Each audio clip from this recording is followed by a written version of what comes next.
BCB নির্বাচনে সরকারের হস্তক্ষেপের অভিযোগে প্রার্থিতা প্রত্যাহার করে নিলেন তামিম ইকবাল। বলেছেন, পাতানো নির্বাচনের অংশ হতে চান না তিনি। তামিমের প্যানেলের প্রায় সবাই সরে দাঁড়িয়েছেন নির্বাচন থেকে।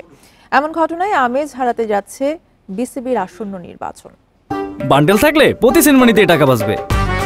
বিকাশ সেনমানি বান্ডেল কিনে জিতুন প্রতি লেনদেনে। ক্ষণে ক্ষণে রং বদলানোর বিসিবি নির্বাচন থেকে শেষ পর্যন্ত সরেই দাঁড়ালেন তামিম ইকবাল।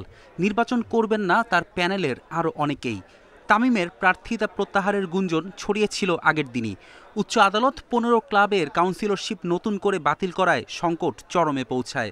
শেষ পর্যন্ত সরকারের হস্তক্ষেপের অভিযোগ তুলে বিসিবি পরিচালক হওয়ার ইচ্ছা জলাঞ্জলি দিলেন তামিম। এটা উইথড্র করার রিজনটা খুবই ক্লিয়ার। এখানে আমার কাছে মনে হয় না যে আমাকে খুব ডিটেলসে বা ব্যাখ্যা করে আপনাদেরকে কোনো কিছু বলার আছে।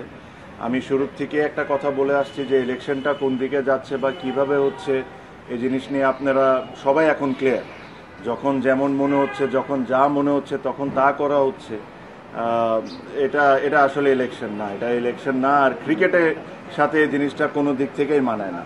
এটা হলো আমাদের একটা ওয়ে অফ প্রোটেস্ট, যে এখান থেকে এসে যে এই নোংরামির পার্ট আমরা থাকতে পারবো না। বেশ ঘটা করেই বিসিবি নির্বাচনের ঘোষণা দেন তামিম। শুধু পরিচালক হয়েই থেমে থাকতে চাননি, সভাপতি হওয়ার ইচ্ছের কথাও জানিয়েছিলেন। একদিকে বর্তমান সভাপতি আমিনুল ইসলাম বুলবুল, অন্যদিকে তামিমের প্যানেল। এরপর দুই প্যানেলের সমঝোতা, আর নাটকের শেষ অঙ্কে আবার বিচ্ছেদ। এখানে আরো অনেকেই আজকে উইথড্র করতেন, তাদেরকে বিভিন্নভাবে বিভিন্ন ওয়েতে বোঝানো হয়েছে বা চাপ সৃষ্টি করা হয়েছে, তাদেরকে করে থামানো হয়েছে। বাট আজকে ক্রিকেট 100% হেরে গেছে, এটা নিয়ে কোনো সন্দেহ নাই। আপনারা বলেন বড় গলায় যে বাংলাদেশে ফিক্সিং বন্ধ করা লাগবে, আগে ইলেকশনের ফিক্সিং বন্ধ করেন, পরে ক্রিকেটের ফিক্সিং বন্ধ করার চিন্তাটা করি। এই ইলেকশন বাংলাদেশ ক্রিকেট বোর্ডের জন্য একটা কালো দাগ হয়ে গেল। আর এই ইলেকশনের পার্টের সাথে যারা আছে এরা আই এম শিওর তারাও বুঝতে পারেন যে ইলেকশনটা কোনো দিক থেকেই এটা একটা ইলেকশন ছিল না।